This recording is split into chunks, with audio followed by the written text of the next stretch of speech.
Hola, muy buenas a todos y bienvenidos a un nuevo vídeo. Hoy vengo con la intención de empezar una nueva sección de vídeos en la que os hablaré básicamente sobre temas relacionados pues, con la física. La intención que tengo con esto es pues, que entendáis conceptos o aprendáis conceptos nuevos o que incluso como fue en mi caso, que os atraiga un poco más la física, que no tengáis tanto miedo a ella, que veáis pues lo divertida e interesante que puede ser y que eso quizás os dé la fuerza que necesitáis, una motivación extra que necesitáis, quizás pues para entrar en la carrera, como os digo, fue mi caso. Y bueno, el primer tema con el que tengo intención de empezar es el tema relacionado con mi TFG, que como os he dicho en algún vídeo anterior, trata sobre las estrellas de neutrones, que es el tema que tengo más fresco y creo que os puedo explicar con mejor claridad. Así que bueno, creo que sin más dilación, empecemos.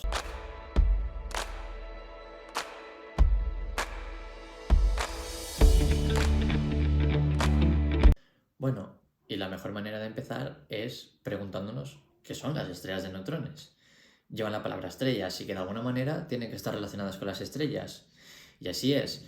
Una estrella de neutrones es uno de los tres tipos que hay de remanentes estelares. ¿Remanente qué significa? Pues básicamente algo que queda ahí, ¿no? Y es que una estrella de neutrones es el resultado de una estrella que ha llegado al final de su ciclo de vida. Las estrellas durante todo su ciclo de vida van quemando diferentes componentes hasta que llegan al final, ya no pueden quemar más combustible y acaban, pues de alguna manera, por decirlo de alguna manera, muriendo. ¿A qué me refiero con muerte? No es que la estrella se muera y ya está. No, me refiero a que la estrella, cuando llega al final de su ciclo de vida, cambiará pues, sus propiedades. ¿Cualquier estrella se puede convertir en estrella de neutrones? Pues la verdad es que no. Hay un rango de masas que tienen que tener las estrellas previamente para llegar a convertirse en una de estas estrellas. Y el rango estimado está entre los 8 y las 25 masas solares. Si os preguntáis si eso es mucho, pues solo hay que ver cuánto es una masa solar, o sea, cuánto pesa nuestro Sol. Y es que nuestro Sol pesa 1,98, o si queréis aproximar 2 por 10 a la 30 kilogramos. Es decir, mucho. Y para que una estrella previamente se pueda convertir en una estrella de neutrones, tiene que tiene que tener entre 8 y 25 veces esa masa. Bueno, y ahora que sabemos un poco qué son, veamos cómo se forman. Como os he dicho, hay tres tipos de remanentes estelares, cada una con sus rangos de masa. La estrella de neutrones es uno de esos tres tipos. El proceso de formación, vayamos desde el primero hasta el último, las estrellas van quemando combustible, como os he dicho, a lo largo de su vida. Empiezan con el hidrógeno, luego pasan a helio y van avanzando. En el primer caso, cuando llegamos al oxígeno o al carbono, cualquiera de ellos, la estrella ya no es capaz de seguir fusionando, no es capaz de seguir haciendo los procesos termonucleares que lleva a cabo pues, para mantener su luminosidad. ¿Qué pasa en este momento? Pues que se deja de llevar a cabo este proceso de quema de combustible y las capas exteriores de la estrella caen hacia el núcleo. Y lo que ocurre en este momento es que hay bastante masa que, como sabéis, la fuerza de la gravedad es atractiva, comienzan a comprimir el núcleo. ¿Qué pasa? Que como en estos casos no hay mucha masa, se detiene la compresión cuando la presión de degeneración de los electrones que componen los átomos de la propia estrella es suficiente como para parar el proceso de compresión de la gravedad. Es decir, se iguala la fuerza de la gravedad que comprime con la presión de generación de los electrones que ejerce una fuerza en la dirección opuesta. ¿Qué es esto de la presión de degeneración de los electrones? Pues esto viene de un principio que es de física cuántica, que se conoce como el principio de exclusión de Pauli, y que nos dice, así a grandes rasgos, que dos fermiones no pueden ocupar el mismo estado cuántico. Los electrones es un tipo de fermión, tiene espino medio, y pues esto básicamente es lo que va a detener este proceso de compresión. ¿Qué es lo que encontramos cuando se detiene este proceso de compresión y llegamos a un estado de equilibrio? Pues encontramos el primer tipo de remanente estelar, que son las conocidas enanas blancas. Si vamos un poco más allá y tenemos una estrella con más masa, ¿vale? En vez de pararse en elementos como el oxígeno o el carbono, va más allá, hasta llegar al hierro.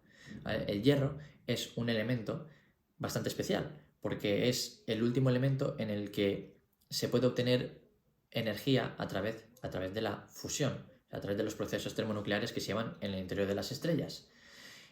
Y cuando llegamos a este punto, como ya no se puede producir energía, ocurre lo mismo que hemos visto antes. Las capas exteriores de la estrella caen hacia el núcleo. En el momento de que caen hacia el núcleo, la fuerza de la gravedad intenta comprimir más y más este núcleo.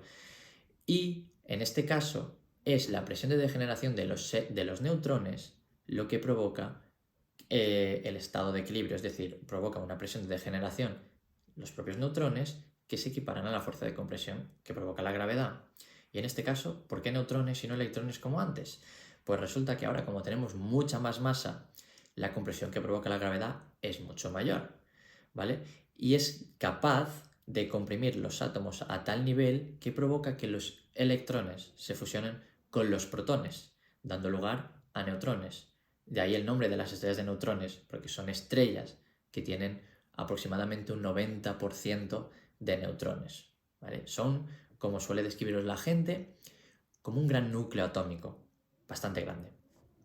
Entonces, cuando llegamos a este punto, obtenemos otra vez un estado de equilibrio entre la fuerza de la gravedad que intenta comprimir y la fuerza de la presión de degeneración que hace una fuerza en la dirección opuesta. ¿Qué es lo que está ocurriendo? A distancias muy pequeñas, los neutrones están muy pegados unos a otros, porque se están siendo comprimidos por la gravedad. En estos rangos de distancias aparece una cosa que se llama una fuerza nuclear fuerte. En estos rangos de distancias esta fuerza es repulsiva y es la que hace una fuerza que tiene la dirección opuesta a la de la gravedad, llegando, pues, como os he dicho, a ese estado de equilibrio. Estamos, pues entonces, en el rango que os he dicho antes de entre 8 y 25 masas solares. ¿Cuál es el último tipo? Creo que todos lo conocéis, que es de las cosas más conocidas que hay. Cuando la estrella tiene más de 25 masas solares y llega al proceso en el que, como os he dicho antes, hasta el hierro, toda la masa cae hacia el centro de la estrella. ¿Qué ocurre? Que en este caso hay tanta masa que ni la presión de degeneración de los neutrones es suficiente como para equipararse a la fuerza de la gravedad y se sigue comprimiendo el núcleo hasta un punto en el que se crea una singularidad, un punto de densidad infinita, y es lo que todos conocéis como los agujeros negros. Entonces, los tres tipos de remanentes hemos visto enanas blancas, masas de hasta 8 masas solares, las estrellas de neutrones, entre 8 y 25 masas solares, y los agujeros negros para masas solares mayores a 25. Bueno, ya hemos visto lo que son las estrellas de neutrones, hemos visto cómo se forman, ahora pues toca ver sus propiedades y su composición. Las estrellas de neutrones, la verdad, son objetos bastante interesantes. Tienen una masa de alrededor de entre las 1,4 y las 2,1 masas solares. Han perdido masa, como podéis ver. Y tienen unos radios característicos de entre 10 y 15 kilómetros. Es decir, estamos hablando que tienen un diámetro de 20 a 30 kilómetros. Estamos hablando, pues, de objetos que tienen más masa que el Sol, pero que cabrían dentro de una ciudad. ¿Qué conlleva esto? Pues que sean objetos extremadamente densos. Y es que las densidades de las estrellas de neutrones son muy, muy, muy altas. ¿Qué tan altas son las densidades de las estrellas de neutrones? Pues las estrellas de neutrones tienen una densidad que es de 10 a la 14 veces la densidad de nuestra estrella, del Sol. Son números bastante grandes, la verdad. Y otras características que definen este tipo de estrellas es que tienen una velocidad de giro enorme.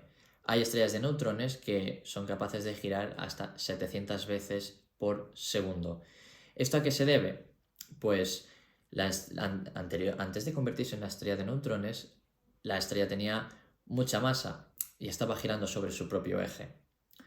Cuando se convierte en una estrella de neutrones, os he dicho que se vuelven extremadamente más pequeñas, tan pequeñas como una ciudad, tienen que mantener lo que se conoce como el momento angular. Entonces, para hacer esto, lo que resulta es que acaben girando muchísimo más rápido de lo que giraban antes, simplemente por esta conservación de momento angular. Esto se puede ver también con las bailarinas de patinaje artístico que se encogen para girar cada vez más rápido. Estamos ante el mismo tipo de ejemplo. Otra característica que tienen es sus extremos campos magnéticos. Y es que hay estrellas de neutrones que tienen campos magnéticos que son millones de veces superior al de la Tierra. Esto hace que entre estos giros tan rápidos y estos campos magnéticos tan intensos, que estas estrellas emitan radiación como una especie de faro de manera periódica y constante. De ahí que algunas estrellas de neutrones reciban el nombre de púlsares. Una vez vistas todas estas propiedades que caracterizan a las estrellas de neutrones, pues, tenemos que pasar a lo que son la estructura y la composición de estas propias estrellas. ¿Qué es lo que tenemos? Pues, como os he dicho antes, son estrellas que son muy pequeñas, pero que tienen mucha masa, lo que se traduce en que tienen una gran gravedad. Si, por ejemplo, en su superficie pusiésemos un edificio como la Torre Eiffel o el propio Empire State, lo que pasaría es que instantáneamente sería comprimido hasta pasar a ser una figura en 2 dimensiones, como un folio. Y esto simplemente es, por lo que os digo, es un objeto que tiene el tamaño de una ciudad, pero que tiene más masa que el Sol. Y bueno, respecto a la estructura, ¿qué tenemos? Pues debido a esta gran gravedad, la atmósfera de las propias estrellas de neutrones es extremadamente pequeña, tan solo tiene unos cuantos milímetros de grosor. Después, ¿qué nos encontramos? Pues tenemos lo que son la corteza y el núcleo, cada uno dividido en corteza exterior y corteza interior, y núcleo exterior y núcleo interior. Las densidades van en aumento desde la parte más externa a la parte más interna, cubriendo un gran rango de densidades, partiendo, por ejemplo, desde la corteza exterior, donde tenemos una red cristalina de átomos de hierro, por lo tanto tenemos el equivalente a la densidad del hierro en esa región, y vamos aumentando hacia la parte interna, donde, por ejemplo, en la corteza interior cada vez vamos encontrando más y más y más neutrones. En proporción, cada vez hay más neutrones frente a protones. ¿Qué es lo que ocurre? Entre la corteza interior y el núcleo exterior aparece una especie de forma exótica de la materia que se conoce como pasta nuclear. La densidad que hay en esas regiones es tan alta que los núcleos se disocian, pierden su forma y acaban formando una especie de espaguetis y de tubos que no corresponde a su forma inicial y que aparece debido a estas grandes densidades. ¿Y qué pasa cuando vamos más adentro? Cuando la densidad ya alcanza varias veces lo que es la densidad de saturación nuclear, normalmente representada con un ρ sub s o un n sub s, pues no lo sabemos. Lo que hay a día de hoy son teorías. Como no podemos hacer una representación, no podemos en nuestro laboratorio representar esas densidades tan extremas, pues lo único que podemos hacer es teorizar. Pues se cree que en el núcleo de una estrella de neutrones, en el núcleo interno, lo que se encontraría es una cosa que se conoce como quark-gluon plasma, un plasma de quarks y de gluones, que son, pues, los quarks son los constituyentes de lo que son los protones, los neutrones, los bariones, en general los hadrones. Como os digo, es simplemente teorizado, de momento pues no podemos saber lo que hay. Y revisando bien esta estructura, ¿qué es al final? ¿Qué es lo que encontramos? Pues la corteza de estas estrellas ocupa lo que es tan solo un 10% del radio. Si tenemos radios de, básicamente como os he dicho, de 10, 12 kilómetros, 15 más o menos, pues el 10% es la corteza. Y por lo tanto, el otro 90% será lo que es el núcleo de la estrella. Entonces estamos hablando, pues evidentemente, de que el núcleo tiene la gran mayoría de la masa de lo que es la estrella. Y esto son cosas que se tiene que tener en cuenta para más tarde poder hacer cálculos para obtener lo que son las masas y los radios de estas estrellas. Que aquí es donde entra pues la última parte de este vídeo, que sobre todo está muy relacionada pues con lo que es mi trabajo de final de grado. Y es que como estas estrellas son tan pequeñas, no podemos observarlas visiblemente en el firmamento, porque evidentemente pues, no es plausible, son demasiado pequeñas. Entonces tenemos que observarlas a través de sus emisiones electromagnéticas, emisiones de radio, o a través de lo que se conoce como ondas gravitacionales, cuando dos estrellas de neutrones pues chocan una con otra. Estas observaciones nos permiten pues obtener datos, y con esos datos, ¿qué es lo que hacemos? Bueno, pues hay varias cosas que se pueden hacer. En mi caso, por ejemplo, yo el radio y la masa de las estrellas de neutrones, como no podemos medirlas de manera directa, lo que hacemos es, con estos datos, se hacen teorías con la finalidad de obtener lo que es una ecuación de estado que me describa la materia. ¿Por qué digo que son teorías? Porque, como os he dicho, son densidades muy grandes, densidades que no podemos replicar aquí en un laboratorio de la Tierra. No podemos tener un pequeño trozo de una estrella de neutrones para estudiarla y obtener una ecuación de estado que la describa a la perfección. Entonces lo que se hace son teorías. Estas teorías, como os digo, la finalidad última es obtener una ecuación de estado que describa la materia microscópica de la estrella de neutrones y que nos permita obtener pues, las relaciones macroscópicas que tienen estos objetos, que son pues, la masa y el radio. ¿Cómo se hace? Pues una vez que con estas teorías tenemos la ecuación de estado que describe la materia neutrónica, que describe la materia de la estrella de neutrones, se aplican a lo que se conoce como las ecuaciones Stoff, que es en honor a los tres físicos que desarrollaron estas ecuaciones, que son Tolman, Oppenheimer y Volkov. Son unas ecuaciones que básicamente describen un objeto esférico en equilibrio hidrostático en el ámbito de la relatividad general.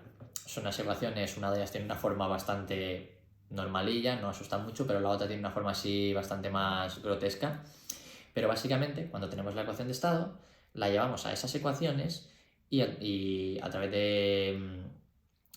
de cálculos con ordenador se integran y se obtiene pues una relación entre la masa y el radio, que es lo que nos ha permitido a día de hoy obtener esta estimación de, para la masa entre una masa solar y 2,1 masas solares, que es la más masiva que se ha medido a día de hoy, y esto da como resultado unos radios de entre 10, 15, 16 kilómetros.